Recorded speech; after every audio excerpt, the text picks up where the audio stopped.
네, 전광훈 빤스 목사 불법 모금 건 있죠? 저희가 마포서에서 어제 고발인 조사를 받았는데 이 종로서로 이송됐다고 합니다. 종로서로 이첩이 됐어요. 이송됐다고 합니다. 이첩이 아니죠. 이송이 됐다고 합니다. 그래서 지금 종로서에서 뭘 조사하냐면요. 빤스 목사의 내란 음모, 내람 선동 이와 관련한 지금 수사가 진행되고 있어요.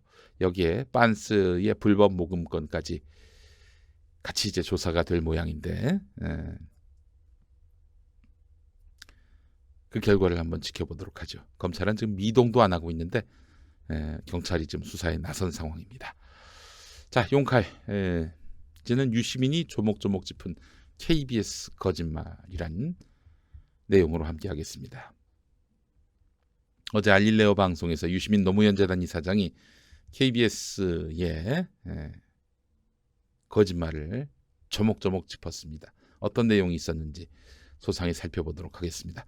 자, 여러분 10월 20일 오후 2시에 김용민의 새 책 혐오를 혐오하다 출간기념 북콘서트가 있습니다. 여러분을 초대합니다. 서울 마포구 월드컵 북로 5가길 8-15 벙커원교회 마포 공동체로 여러분을 모십니다. 혐오를 혐오하다. 제가 이런 말을 해서 그렇지만 좋은 책입니다. 책꽂이에 꽂아둬도 부끄러움이 없는 책이라고 저는 자부하는데 우리 사회의 그 혐오의 현상들을 다 다뤘고요.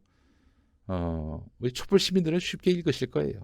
시사적 내용과 또 우리가 잘 알지 못했던 성서의 그런 혐오에 대한 그런 인식, 또 문제인식 이런 것들을 소상히 다뤘거든요.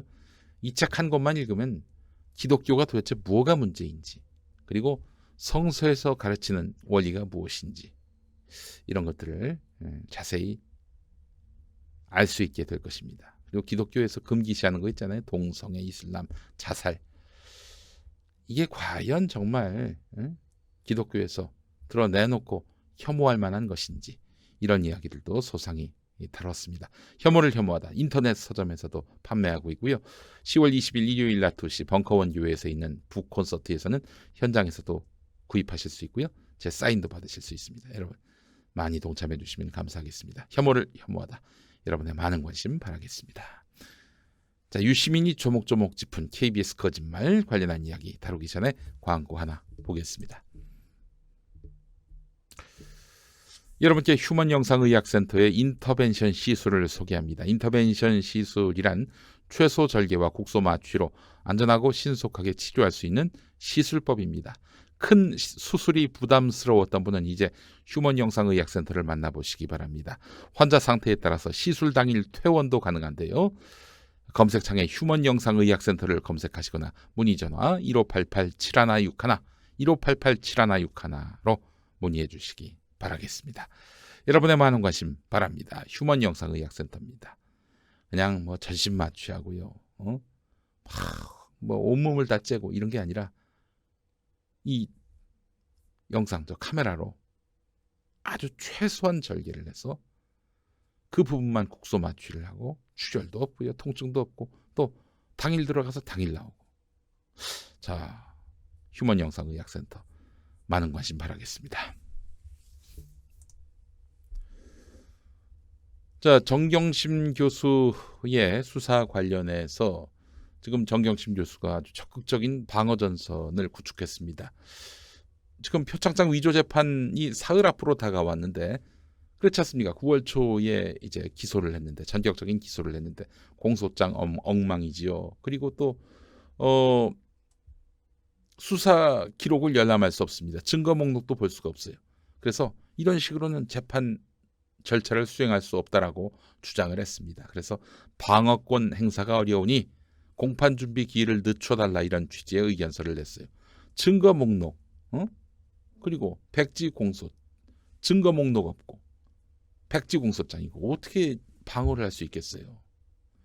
자, 그런데 검찰은 정경심 교수 측이 의견서를 제출한 정경심 교수의 수사 기록에 대한 열람 등사를 불허해달라는 의견을 냈는데 현재 수사가 진행 중이어서 지금 단계에서 보여주면은 이 수사에 지장을 초래할 수 있다 이런 얘기를 하고 있습니다. 아니 확실한 증거가 있어서 기소하셨다면서 왜 못 보여줘? 9월 초에 기소했는데. 아직도 수사 중이라고? 그럼 그때 9월 초에 냈던 건 뭐야? 그 증거 가치가 없는 거예요? 뭐야 이런 게 다 있어. 어? 정경심 교수 측은 피의자 소환조사 등 수사를 통해서 혐의 사실이 특정되지 않게 쓰인 공소장, 그 공소장이 지금 백지 공소장이나 마찬가지인데 이런 백지 공소장을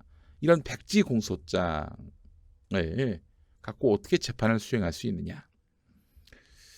공소시효를 넘기지 않게 써둔 공소장, 공소시효를 넘기지 않기 위해서 쓴 공소장, 실은 공소사실이 없는 빈 공소장이다 이렇게 보고 있는 건데, 자 이런 가운데 뇌경색과 뇌종양 진단을 받은 것으로 알려졌죠. 정경심 교수. 장기간 치료받아야 할 경우 피고인이 공개된 법정에 출석해야 하는 재판은 물론이고 향후에 사문서 위조 외의 다른 혐의에 대한 수사도 사실상 지연될 가능성이 높다는 이런 분석이 한국일보에 실렸습니다. 자, 유시민 노무현재단 이사장이 KBS의 입장을 반박했습니다. 성재호 KBS 사회부장이 인터뷰 구성물도 아니고 취재였습니다. 인터뷰에 응한 취재원의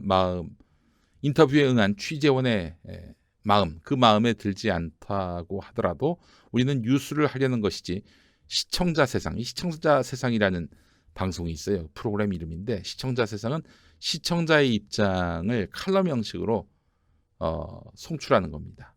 그러니까 시청자한테 마이크를 넘겨서 시청자가 하고 싶은 얘기 다 하게 만들어가지고 그걸 촬영해서 내보내는 방송이 바로 시청자 세상인데 우리는 뉴스를 하려는 것이었지 이 김경록 씨에게 시청자 세상에 연사로 나와달라고 한 것이 아니었습니다. MB 집사가 아무리 MB를 감싸며 말을 하더라도 다스는 MB 것이란 단서가 나온다면 이를 보도하는 것이 저널리스트라고 생각합니다라고 말했어요. 맞는 말 같죠. 예를 들어서 이제 어떤 취재 대상이 있었어요. 인터뷰를 했어. 근데 그 인터뷰하는 사람이 말하자면은 사실을 얘기하지 않고 진실을 이야기하지 않고 자기나 혹은 뭐 자기의 이익이 연관된 사람의 어떤 변호하는 입장으로 나왔다. 근데 그 변호하는 입장을 듣다가 범죄 단서가 확인이 됐어요. 비위 단서가 그 안에 담겨 있어요. 그럼 그것만 따로 절취해서 방송에 또 이거는 저널리즘적 원칙에 전혀 위배되지 않는다는 거죠. 취재였다는 것이죠. 인터뷰가 아니라 취재였다는 것이에요. 이게 성재호 사회부장 얘기가 이렇습니다. 그런데 유시민 이사장은 무슨 소리냐. 김경록 씨가 유일하게 인터뷰한 것은 KBS였다. 그냥 했겠느냐. 인터뷰를 성사시키기 위한 사전 노력이 있었다. KBS가 이 김경록 씨 쪽에다가 인터뷰를 해달라 이렇게 요청을 해왔다는 거예요. 그러면서 당신의 입장을 충분히 반영하겠다. 그리고 당신이 밝힌 내용, 이 밝힌 내용이 잘못 보도될 것 같으면은 우리가 보도하지 않겠다. 그러니까 이제 자기가 취재해서 보도할 것들을 그 김경록 씨한테 보여주고 김경록 씨가 그래 내가 이 말 했지, 내가 이야기하고 싶은 바야 라면서 오케이 하면 그걸 보도하겠다라고 약속했다는 거예요. KBS가 김경록 씨한테. 근데 KBS 기자가 와서 인터뷰를 했는데 김경록 씨가 인터뷰하다가 이제 그만두려고 했대요. 검찰에서 들은 질문을 똑같이 KBS한테 들었다는 겁니다. 이것만 보더라도 KBS와 KBS와 검찰에 뭔가 유착 관계가 있는 것 아닌가. 슬쩍 유시민 이사장이 이렇게 그 구도를 보였어요. 의심의 구도를 보였어요. 3일 동안 검찰에서 들은 질문을 KBS에서 또 들었다. 그래서 김 씨가 그만하겠다고 해서 멈춘 사실도 있다. 인터뷰가 어떤 식으로 진행됐는지 영상을 봐야 확실히 안다. 질문의 내용이 KBS와 검찰이 똑같았다고 한다. 녹취록을 보면 사실이 어떤가는 관심이 없다. KBS 기자들에게 있어서 사실은 중요시하지 않았다. 자기들이 원하는 답만 기다리고 있었다. 그런데 말이죠. 어제 그 알릴레오 방송 중에 뭐 성희롱성 발언으로 이해될 만한 발언이 있었습니까? 지금 이 내용 본질은 사라지고 성희롱 발언으로 도배가 됐다고 지금 정의를 아는 엄빠님 말씀하셨네요. 본질은 보도하지 않고 유시민 그 일당이 성희롱성 발언을 했다. 이게 지금 이야기가 오도되고 있어요. 지난번에 유시민 이사장이 김경록 씨 발언 중에 중요하지 않은 부분을 드러냈는데 고의적으로 이거를 감췄다, 은닉했다, 은폐했다 이런 식으로 지금 몰았어요. 저는 뭘 보지를 못해가지고 무슨 내용인지 모르는데 아니 이것도 얘기해줘야지 이게 핵심인데 이건 빼놓고 무슨 그 자리에서 부적절한 농담이 한번 오갔다고 그걸 가지고 그게 이야기의 본질인 양. 요즘 말이죠. 검사들도 그렇고 기자들도 그렇고 정말 밑바닥을 다 보여주네요. 이런 식으로 물타기를 하고 있습니다. KBS 기자협회가 그런 성명을 냈어요. 그 기자가 KBS 기자협회 구성원이니까 그런 것 같은데 열심히 또 펌프질하겠구만. 자기들이 이제 곤란한 부분들은 슬쩍 빼고 그 방송 중에 그 일부를 딱 도려내가지고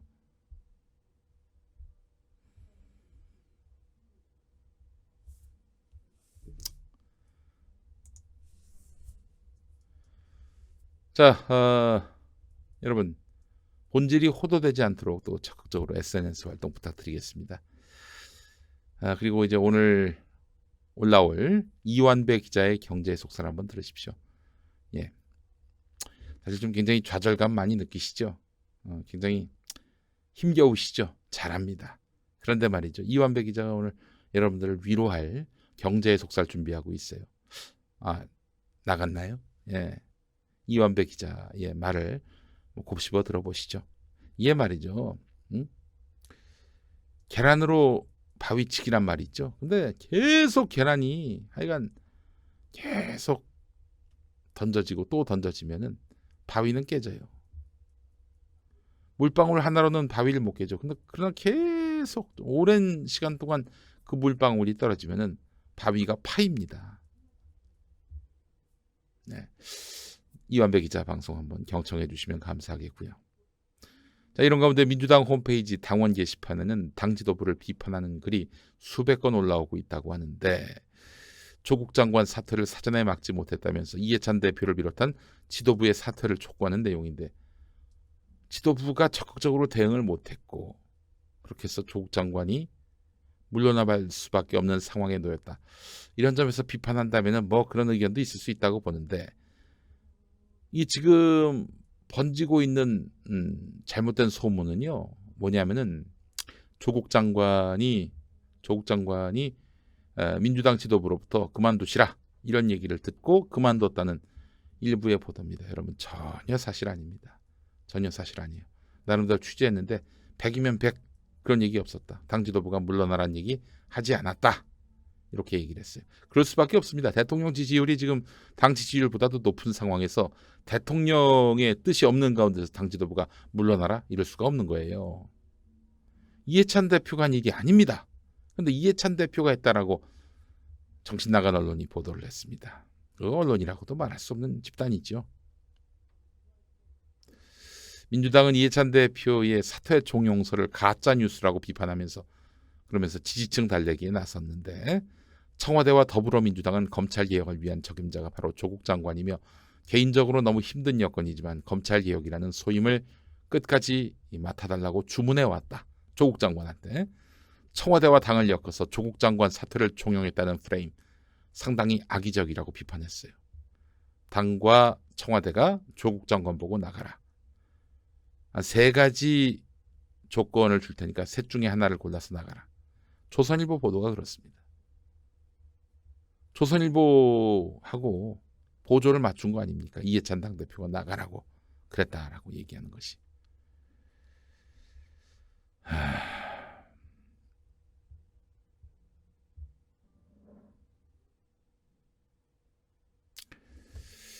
예. 여러분, 제가 한마디만 하겠습니다. 토요일 오후 5시 국회에 모입시다. 예. 국회에 모입시다. 국회에 모여서 검찰 개혁을 담은 패스트 트랙안 국회가 빨리 가결시키라고 힘을 모아서 요구합시다. 예.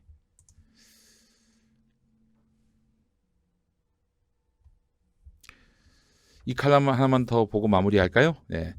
고명섭 한겨레 논설위원회 촛불의 전진과 앙시앙 레짐 해체라는 제목의 칼럼입니다. 이거 하나 더 소개를 해드리고 마무리를 하려고 하는데요. 예.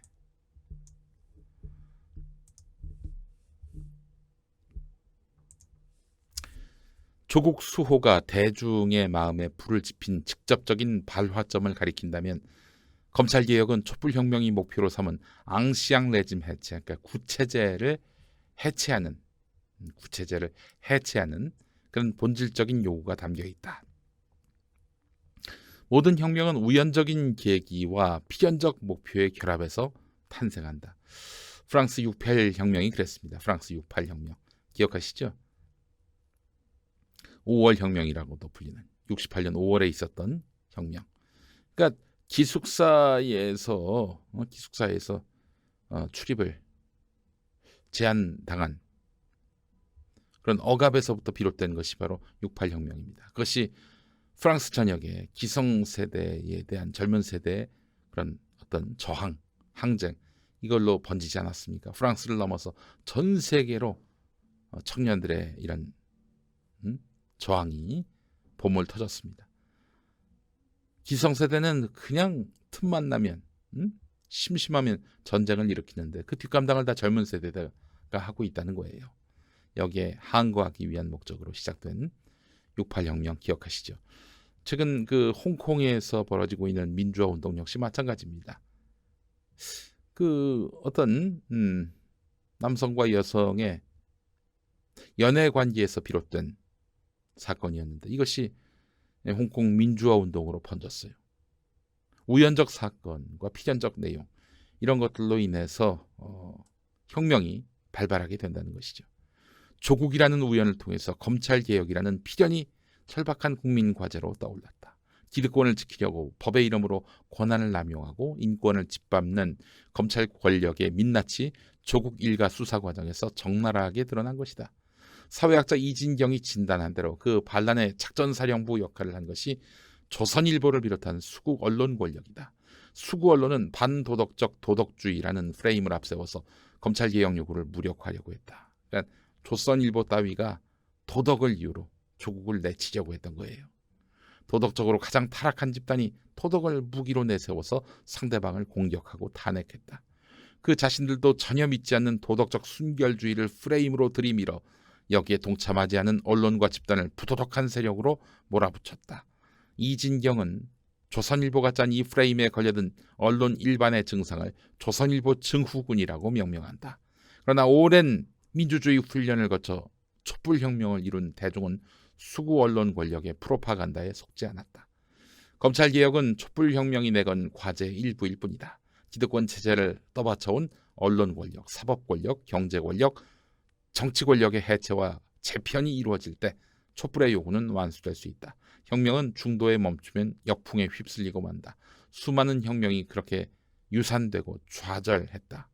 촛불혁명의 성패는 시민의 조직된 힘이 얼마나 꿋꿋하게 반작용의 힘을 뚫고 나아가느냐에 달렸다. 이런 말을 했습니다. 그렇습니다. 그렇기 때문에 조국이 그만뒀다고 집회를 멈춘다든지 검찰개혁 요구가 수그러든다든지 그럴 일이 아니라는 것이죠. 여러분 국회에 모여서 마지막 검찰개혁의 주요 고비라 할 수 있는 패스트트랙 법안의 국회 본회의 가결을 위해서 뜻을 모았으면 좋겠습니다. 네, 촛불의 전진. 그렇게 해서 패스트트랙안이 국회를 통과한다면 여러분 조국을 희생시켜서 우리가 검찰개혁을 시스템적으로 완성하게 되는 거예요. 자, 목전까지 왔습니다. 저들은 조국 내쫓는 게 지상 과제였는데 우리는 그렇게 살을 내주고 뼈를 가져오는 그런 승리를 눈앞에 두고 있는 상황입니다. 국회에 함께 모여주시면 감사하겠습니다. 토요일 여의도 5시입니다. 5시에 함께해 주시면 되겠습니다.